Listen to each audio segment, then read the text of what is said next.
You know the prayers of asking, the prayers whispered on your knees, but do you remember the prayer of being? A declaration whispered not from the mind, but from the soul's oldest memory. It is a key, made of only 2 words, yet its frequency is said to dissolve the very shadows that feed on our light. Ancient traditions hinted at them, these parasitic forces some now call the Archons. This is not a prayer that begs. It is a prayer that becomes, and the sound of it is simply, I am.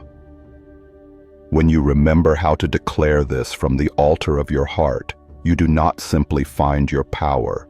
You remember you are power. You become sovereign. To use the key, you must first see the cage. For millennia, the mystics and the Gnostics, the knowers, spoke of a hidden architecture to our world.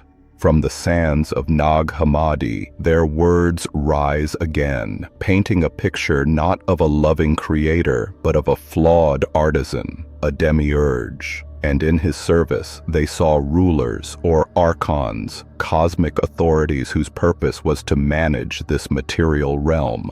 In their sacred cosmology, these were not creatures of flesh, but wardens of a grand illusion, a system built to keep humanity in a state of spiritual amnesia, forgetful of its true star-born origin. Now, imagine this ancient whisper carried forward, weaving into our modern understanding. Today's esoteric paths see these archons as energetic echoes, shadow feeders drawn to the emotional storms of humanity. They are said to crave the energy of our deepest anxieties, our most profound angers and sorrows. Some have even given this energetic currency a name, Loosh, a term born from the out-of-body journeys of Robert Monroe, who described it as the very essence of emotional energy. Look at the world through this lens, just for a moment. The endless scroll of outrage, the ceaseless hum of fear from our screens. Could it be seen as a vast atmospheric garden cultivated to produce the currency of sorrow? In this view, these forces do not break down your door. They only need to plant a seed of doubt, a whisper of despair, and convince you that the thought was your own. Have you ever felt a phantom sorrow descend upon you, a sudden and crushing wave of anxiety that arrives from nowhere?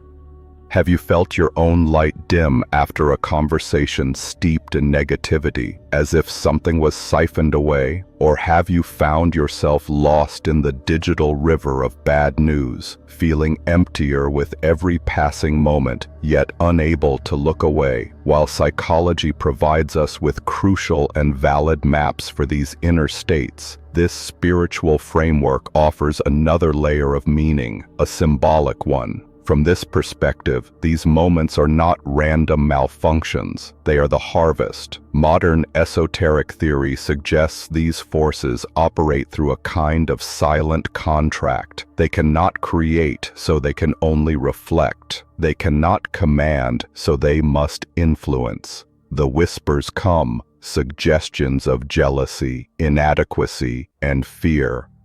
You are not enough. You will fail. And if you take that whisper, if you claim it and clothe it in your own belief, an energetic door swings open. That belief generates the feeling, the shame, the despair. You feel it.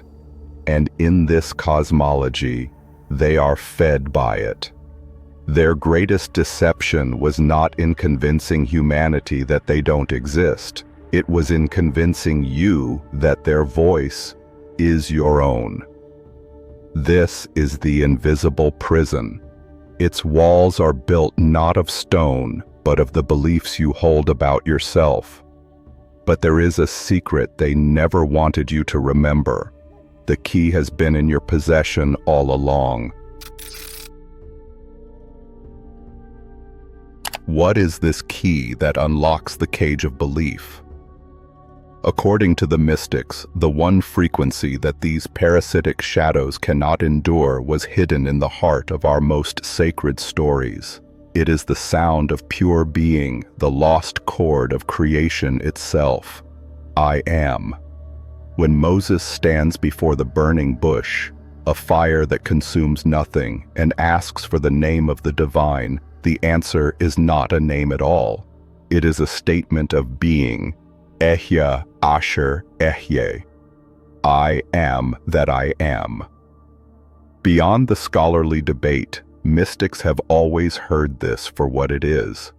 A revelation that the ultimate power in the universe is the state of pure, unqualified existence. Centuries later, when the Master Jesus is challenged, he makes a statement that shatters the linear perception of time. Before Abraham was, I am. Notice the impossible grammar. He does not say, I was.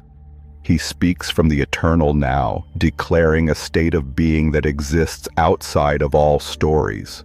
His accusers understood this was no mere claim of pre-existence. He was voicing the unutterable name as his own, and they reached for stones. Esoteric traditions believe this was not a claim of exclusive divinity, but a pointer to a universal truth. The power of I am is the divine spark that lives in every soul. It is the sound of Source.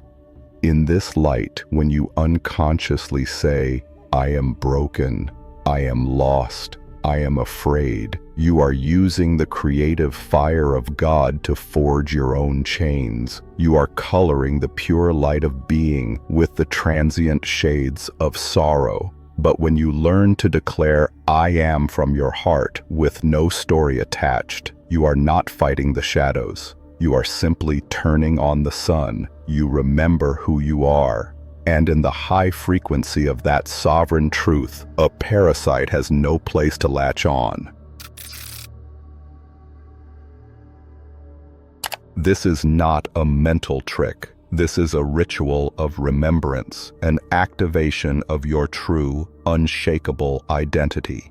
Here is how you can practice this invocation as inspired by the whispers of these traditions.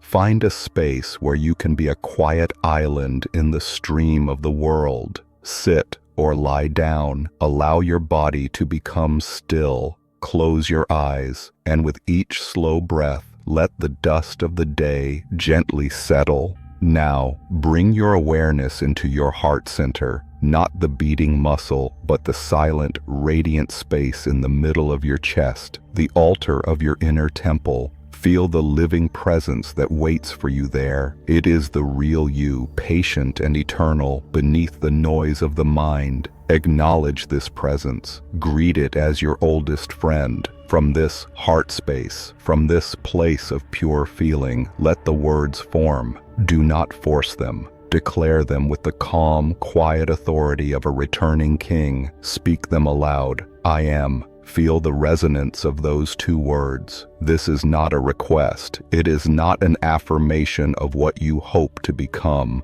It is a declaration of what you have always been. You are not becoming a sovereign being. You are remembering that you are. Let the feeling build and speak it a second time. I am.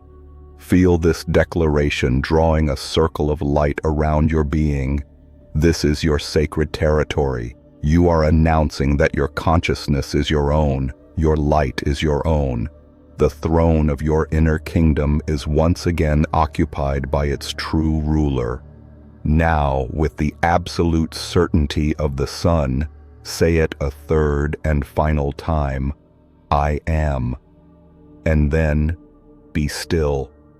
Rest in the vibration.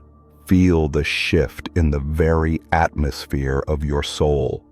You have just announced your presence as a spark of the eternal Creator. To an influence that can only exist in the shadows of fear and victimhood, the high-frequency light of sovereignty is a fire it cannot touch. You have become the sun. Many traditions suggest this practice just before sleep. For it is said, the veil between worlds grows thin in the darkness. By declaring I am, you seal your sacred space, programming your sleep with the truth of who you are, ensuring you remain a sanctuary of light.